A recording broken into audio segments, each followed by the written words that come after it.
كذلك هذه السنة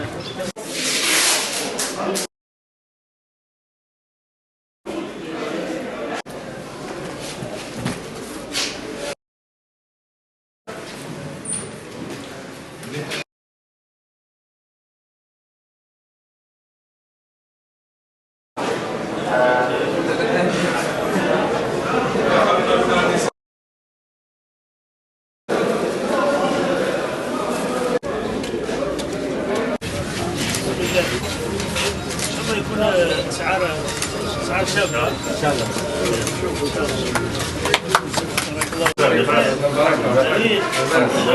واش راكم تبيعوا كاع سيسي؟ عندنا ضروب تقريبا بشكل عام، عندنا فاصوليا حمراء مستورده.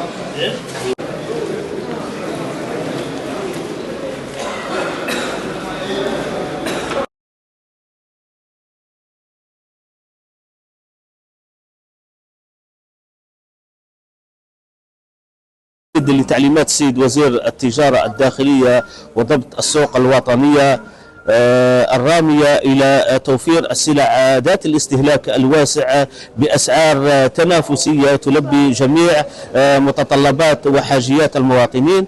اليوم أشرفت السلطات المحلية على إعطاء إشارة انطلاق وافتتاح هذه الأسواق الجوارية على مستوى الولاية. سوق تم فتحه على مستوى دائرة سيدي خالد، والسوق الثاني على مستوى دائرة أولاد جلال. فهذه الأسواق تمت مشاركتها من طرف المنتجين وكذلك تجار الجملة وتجار التجزئة، بالإضافة كذلك إلى المشاركة القوية من طرف المرأة المنتجة من خلال عرض منتوجاتهم في هذه الفضاءات التجارية التسويقية. ففتح هذه الأسواق تندرج ضمن سياسة القطاع الرامية إلى توفير السلع ذات الاستهلاك الواسع وكذلك تخفيض الأسعار والبيع الترويجي، وهذا بالتنسيق مع كافة الشركاء الاقتصاديين.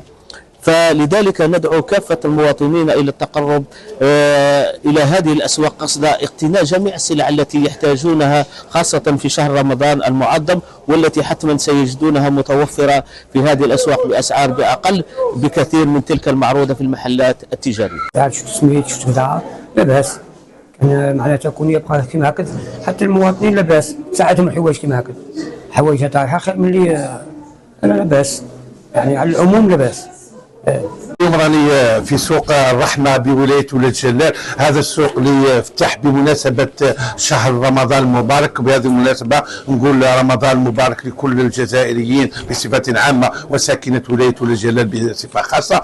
سوق الرحمة أنا جيت اليوم نشوف نقضي حاجة اللي عجبتني هي الأسعار هذه اللي في متناول الجميع، لأن تعرف شهر رمضان فيه لوازم اشري بزاف الأمور. هاني شوف لقيت الزيت بأسعار مليحة، اللوبيا، الحمص، كل الامور اللي يحتاجها الانسان في رمضان. ندعو ساكنه ولايه ولاد جلال يجوا هنا، يجوا لهذا سوق الرحمه او بالزماله في ولاد جلال. مرحبا بكم، فاتح صباح وعشوه في كل خير. الاسعار ركز لي على هذه الاسعار والله ما شاء الله. وانا كمواطن دوكا هاني نشوف هاو السميد، هاي كل الامور والحمد لله. ندعو كل مواطن يجي وان شاء الله رمضان يدخل لنا بالصحه والسلام.